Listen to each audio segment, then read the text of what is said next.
Chers téléspectateurs, bonsoir. C'est avec un grand plaisir que je vous retrouve ce soir et de vous savoir nombreux assis devant vos postes téléviseurs à suivre votre rendez-vous dominical portrait qui braque ses projecteurs sur Monsieur Lassina Ouattara.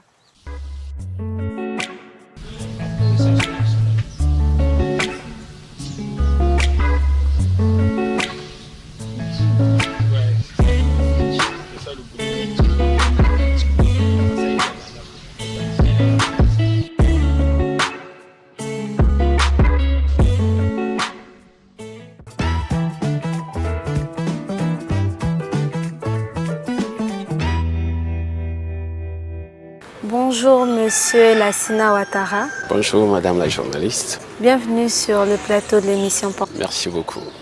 Dans quel état d'esprit êtes-vous? Bon, je me porte bien, ça va, merci. Vous êtes donc prêt à débuter cette émission? Avec plaisir.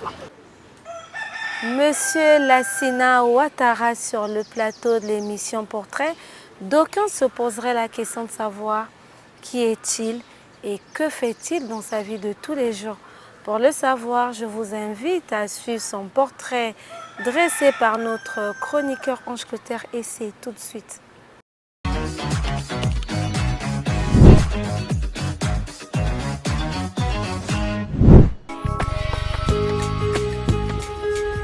Parmi les Ivoiriens qui ont fait du Congo leur seconde patrie et y exercent librement leurs activités professionnelles, figure Lassina Ouattara. Ce dernier, qui n'a rien à voir avec la descendance biologique du président Alassane Ouattara, est né le 27 juin 1977 à Bobou.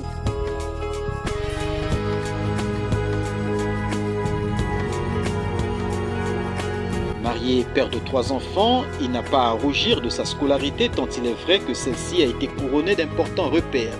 Une licence en sciences économiques obtenue en 2001 à l'université de Ouaga 1, une licence professionnelle en administration des entreprises en 2013 à l'SJAE à Brazzaville, un master 1 et 2 en administration des entreprises dans la même école en 2014 et 2015.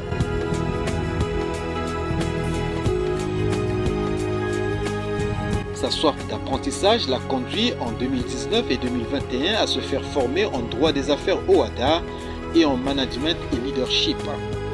Actuellement, il est doctorant en gouvernance des entreprises, stratégie et prospective.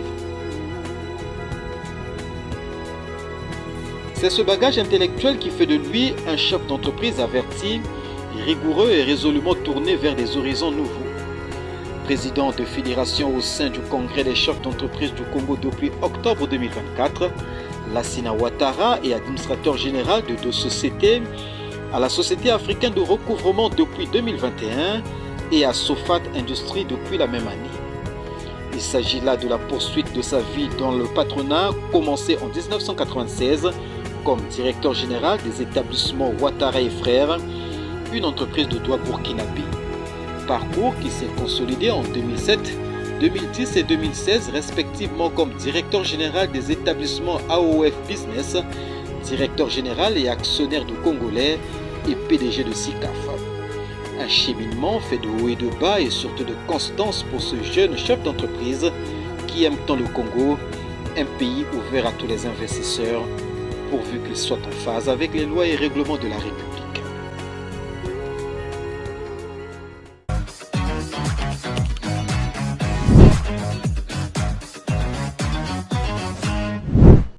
Monsieur le directeur général, voilà brièvement votre portrait présenté par notre chroniqueur. Quelle réaction suscite de votre part ce condensé de votre personne? Bon, je pense que ce condensé de ma personne est réel, reflète la réalité. Et donc, je n'ai pas de commentaire particulier.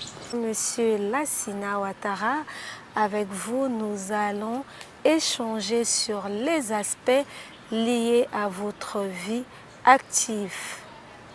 Vous êtes spécialiste en prospective, stratégie et en management des petites et moyennes entreprises.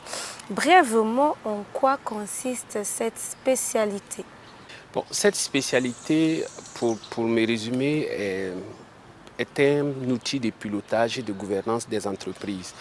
il permet de percevoir les signaux avant-coureurs liés à des phénomènes dans la gouvernance de l'entreprise en son sein, dans son environnement exogène ou de l'environnement exogène qui révèle du marché. Je prends par exemple en 2014-15, lorsque le phénomène de transfert de monnaie électronique par les sociétés de téléphonie mobile ont commencé à installer, pour un spécialiste de prospective stratégique, doit savoir que c'est une menace pour, par exemple, ceux qui font le transfert localement, de façon ancienne.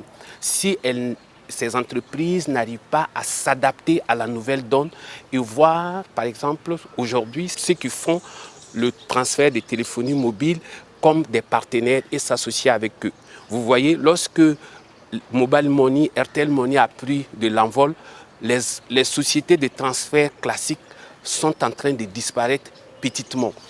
Ça, c'est un autre phénomène. Bon, ça révèle par exemple de la prospective stratégique. Il y a aussi dans l'environnement des affaires. Aujourd'hui, vous pouvez être sur un marché, vous constatez que le comportement ou le besoin des acteurs, de la population ou du marché, il y a des signes avant-coureurs, vous évaluez le marché, vous regardez les variables motrices et dépendantes qui soutient ce besoin-là, et l'entreprise, vous définissez des conseils afin que l'entreprise capte, si vous voulez bien, tous les avantages et toutes les opportunités qu'offre ce marché afin de tirer son épingle du jeu. Voici de façon ramassée et sur des cas factuels, qu'est-ce que c'est que la spécialité de prospective stratégique dans une entreprise. Monsieur le directeur général, nous savons tous que les PME sont un secteur porteur de richesse et d'emploi. Quel regard posez-vous sur ce secteur au Congo? Madame la journaliste, ce que vous venez de dire est juste. Partout dans le monde, les PME constituent le moteur de la création de richesse et d'emploi. En République du Congo, il faut le dire, nous sommes aussi concernés, nous ne sommes pas assez dynamiques au regard d'immenses potentialités et d'opportunités que regorge le Congo. Donc, pour être franc, comparativement à d'autres pays dont je ne vais pas citer, nous, ici en République du Congo, notre secteur privé n'est pas assez dynamique parce que nous n'apportons pas souvent des réponses que les pouvoirs publics attendent du secteur privé.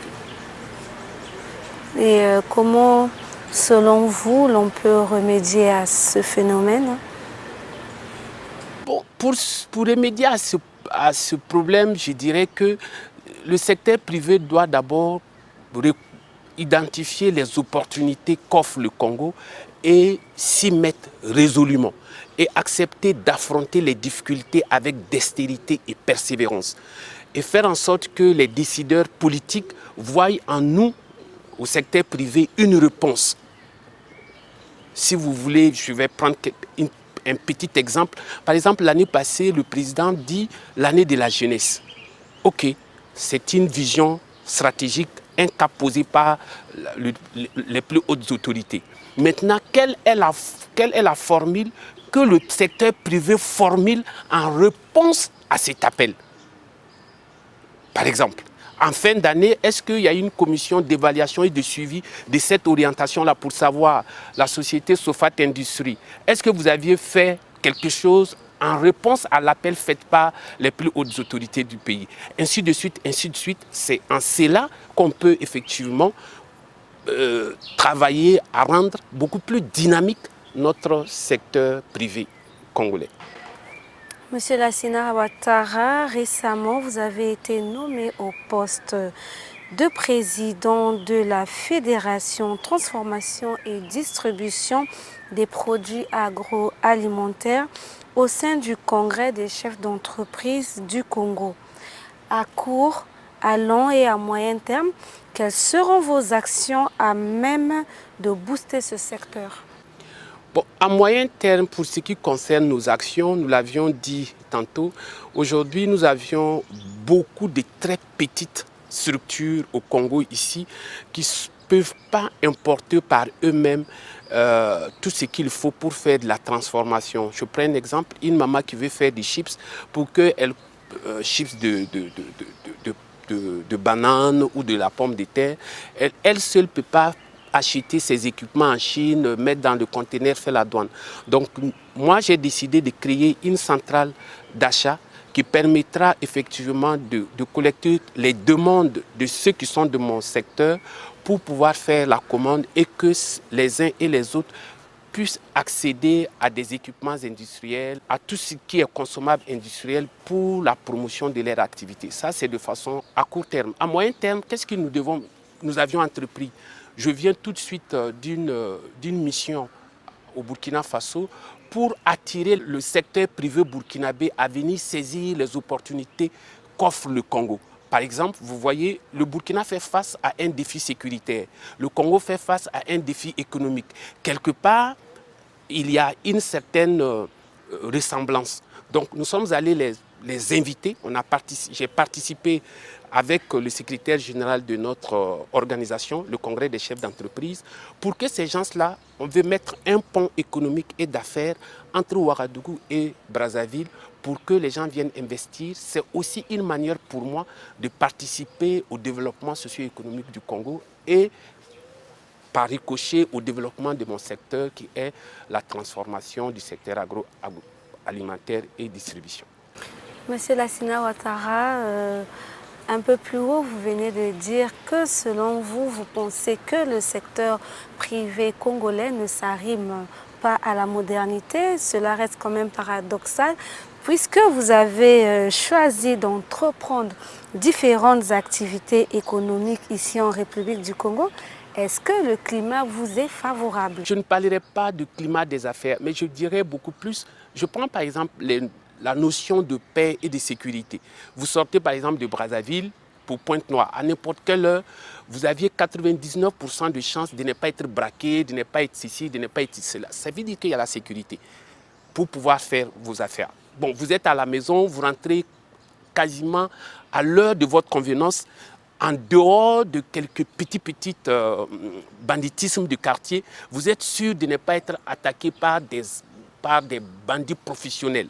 Donc ça, ce sont par exemple des variables que le Congo dispose qui peut pousser des investisseurs à faire le choix du Congo. Maintenant, pour ce qui concerne le climat des affaires, c'est quelque chose qui doit être amélioré, c'est quelque chose qui nécessite d'être beaucoup plus accompagné dans son amélioration.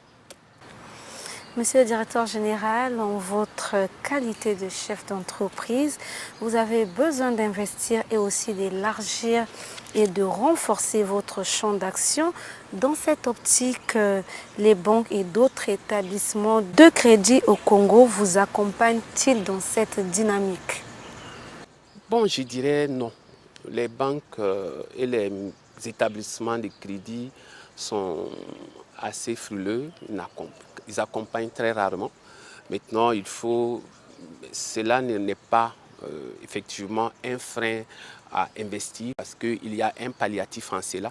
Lorsque vous aviez un capital crédit de crédibilité assez plus ou moins acceptable, des partenaires à l'étranger peuvent vous accompagner à travers des crédits d'équipement et bien d'autres choses. Mais pour dire, est-ce que les banques et les établissements de crédit nous accompagnent? Non, non, non. Les banques commerciales sont assez frileuses. Monsieur Lassina Ouattara, vous êtes directeur général de Sofat Industries. Ceci étant, parlez-nous de la dite société, réalisation et perspective en quelques mots. Sofat est une société industrielle qui met des produits sur le marché de marque Tata. Nous existons depuis 2022, mais en réalité, notre gestation a commencé depuis 2014. Mais bon, ça a pris tout le temps que ça devrait prendre pour que nous ayons tous les documents nécessaires, tous les agréments nécessaires pour être en phase avec les textes de la République. Nous avions investi en gros 3 milliards de francs CFA.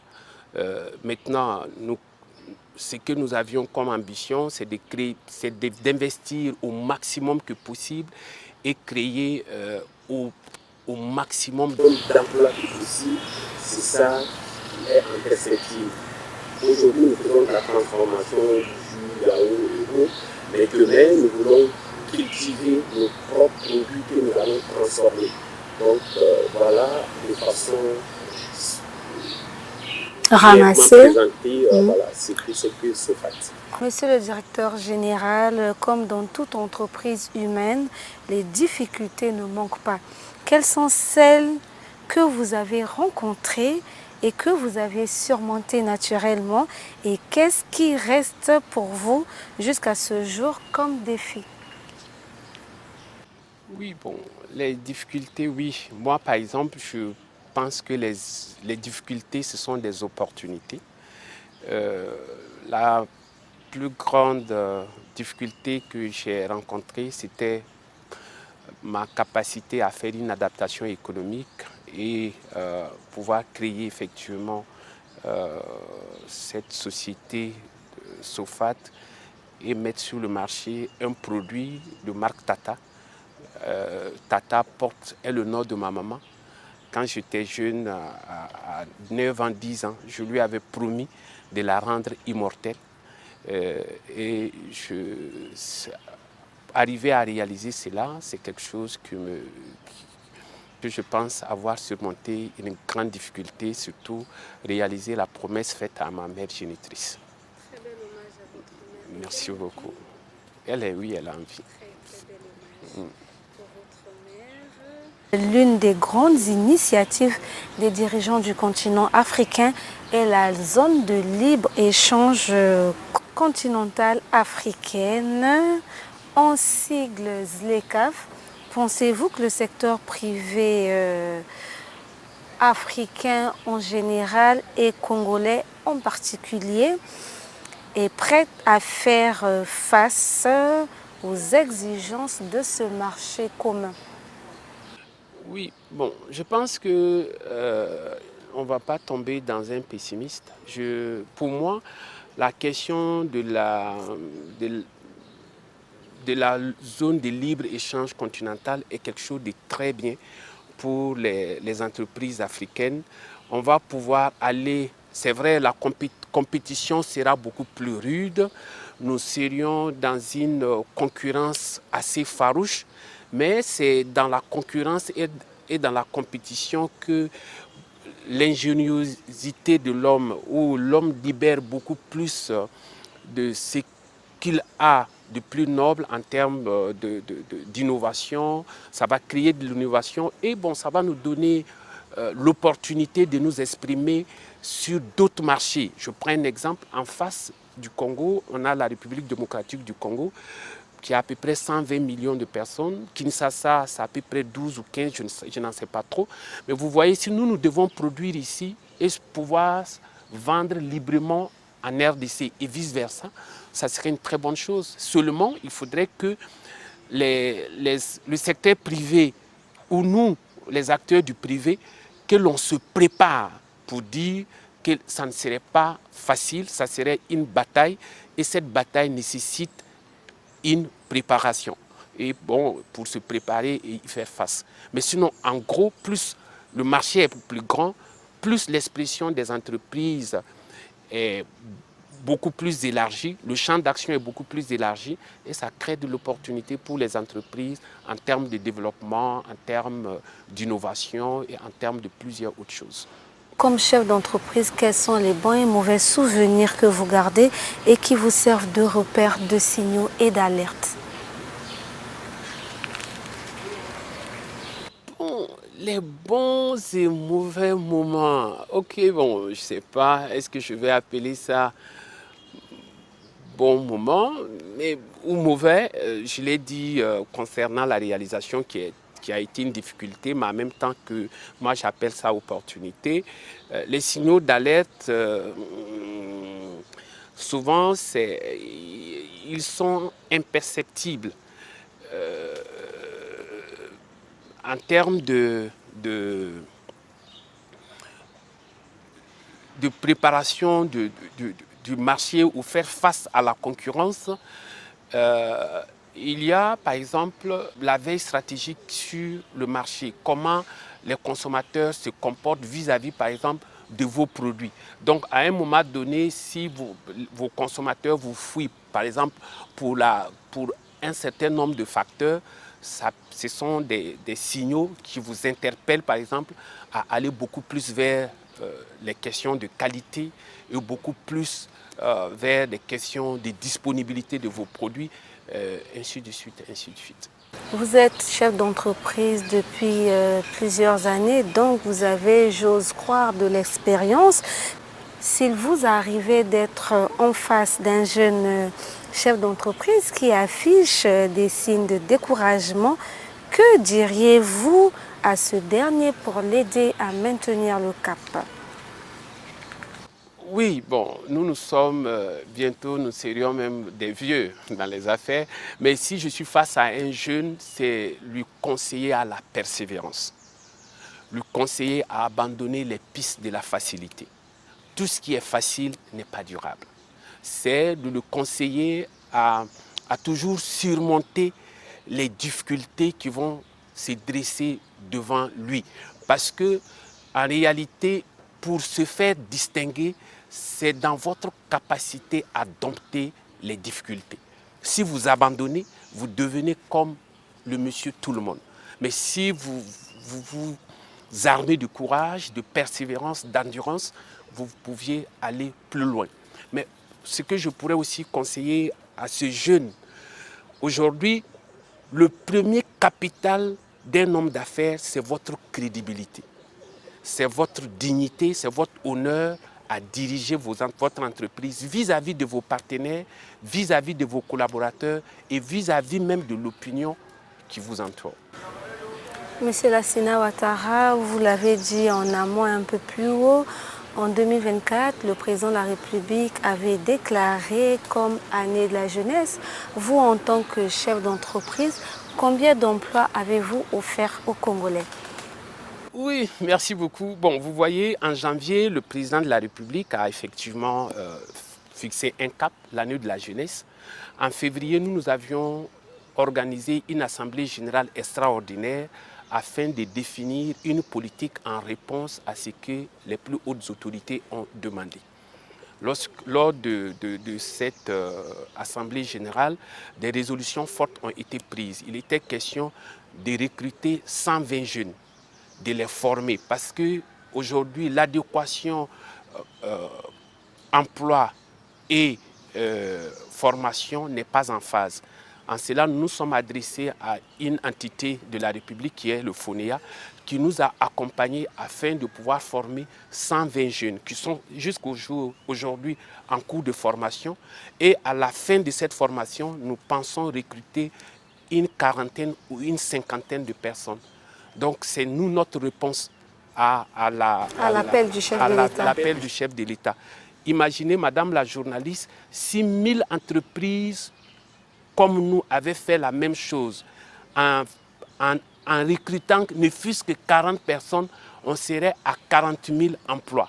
Donc, le 31 décembre, les entreprises pouvaient dire, bon, en réponse à l'appel du chef de l'État, voici ce que nous avions fait. Mais nous, je parle en tant que directeur général de la société SOFAT, voici ce que nous avions fait. Mais on ne va pas s'arrêter là. En 2025 aussi, on va s'y engager. En 2026, on va s'y engager parce que nous sommes engagés à investir tout ce que nous allons avoir ici dans une politique de diversification verticale. Très bien, Monsieur Ouattara, chers téléspectateurs, à présent, place au témoignage.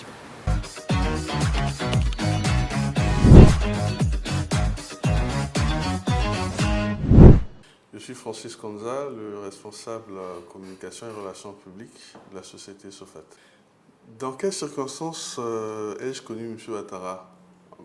C'est la circonstance de la recherche de l'emploi, parce qu'il y a 3 ans de cela, j'étais en train de chercher de l'emploi et il y avait une offre à SOFAT qui cherchait un responsable communication et relations publiques. C'est à ce moment-là que j'ai postulé, j'ai fait passer l'entretien et donc retenu voilà les circonstances qui ont croisé notre chemin. Monsieur Ouattara, c'est vrai que c'est une personne qui est très ambitieuse. C'est un manager qui aime la perfection. Ce que je vais dire n'engage que moi.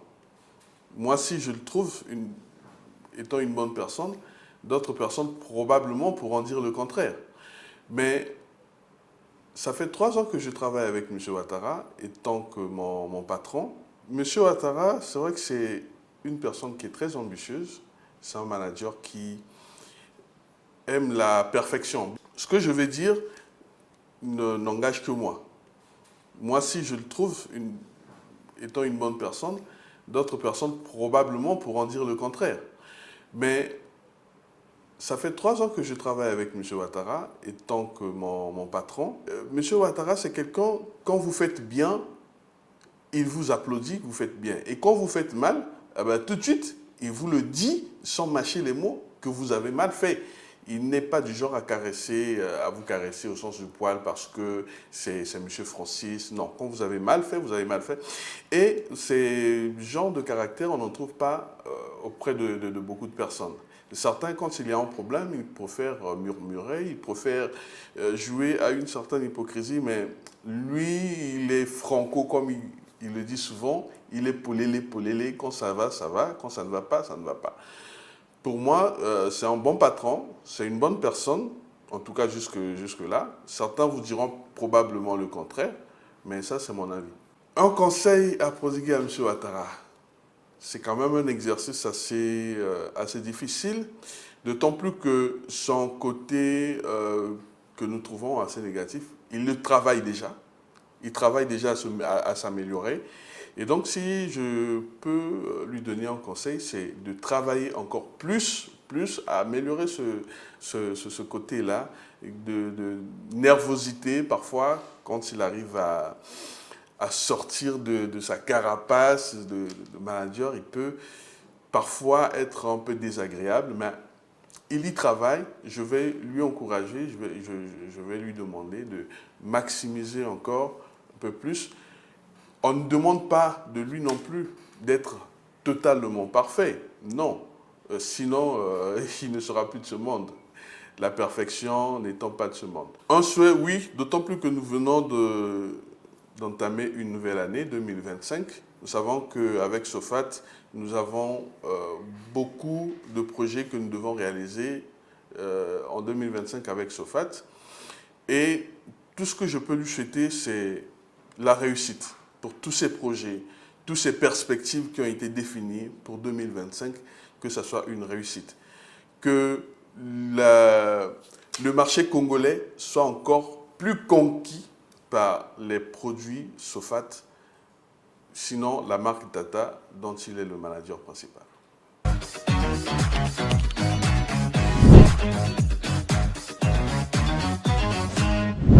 De retour sur ce plateau, monsieur le directeur général, nous venons de suivre ce témoignage. Quels commentaires cela vous inspire? Et bon, ces témoignages reflètent, si vous voulez bien, ce que nous sommes ou ce que je suis. Aucun commentaire. Aucun commentaire. Vous souscrivez Merci. donc à ce que vient de dire votre ami. À présent, place aux loisirs.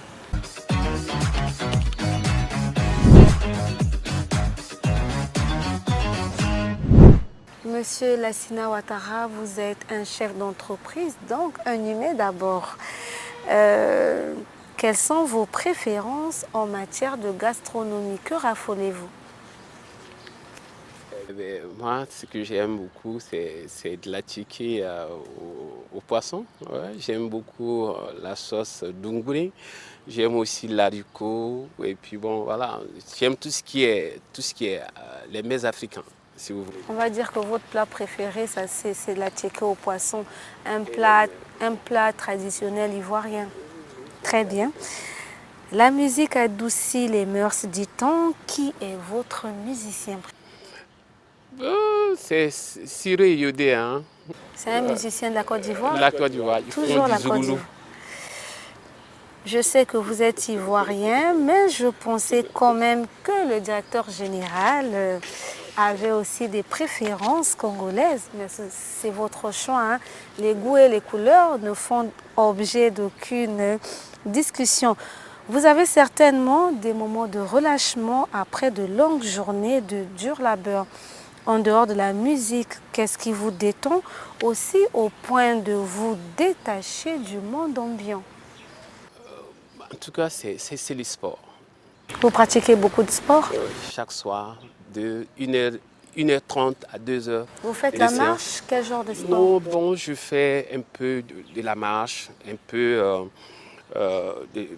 des abdos, un peu d'aérobie, tout un mélange, du cardio à la musculation, relaxation, voilà, pour amortir la vieillesse avec sérénité. Très bien, monsieur le directeur général. Avant de nous séparer, vous souhaitez peut-être aborder un dernier sujet, ça sera votre mot de fin d'interview. Bon, je n'ai rien de particulier, sauf de préciser que je suis de nationalité burkinabé, même si je suis café au lait du fait que ma maman est ivoirienne. Donc, souvent, il y a cette passerelle-là que je veux juste préciser que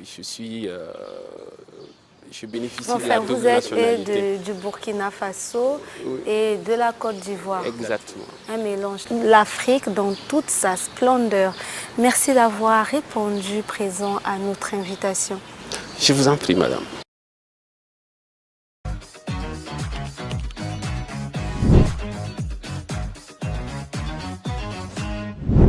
2024, année de la jeunesse pour Monsieur Lassina Ouattara. Si tous les chefs d'entreprise pouvaient se saisir du mot d'ordre du président de la République, Denis Sassou Nguesso, de nombreux jeunes Congolais pourraient s'affranchir du chômage. » Chers téléspectateurs, vous l'avez compris, nous sommes arrivés au terme de cette émission. Merci à toute l'équipe technique de l'émission Portrait. Merci aussi à vous de nous avoir suivis. Je vous donne rendez-vous dimanche prochain, 19h pile sur Télé Congo pour découvrir un nouveau portrait et bonne suite de programmes sur nos antennes. D'ici là, prenez soin de vous.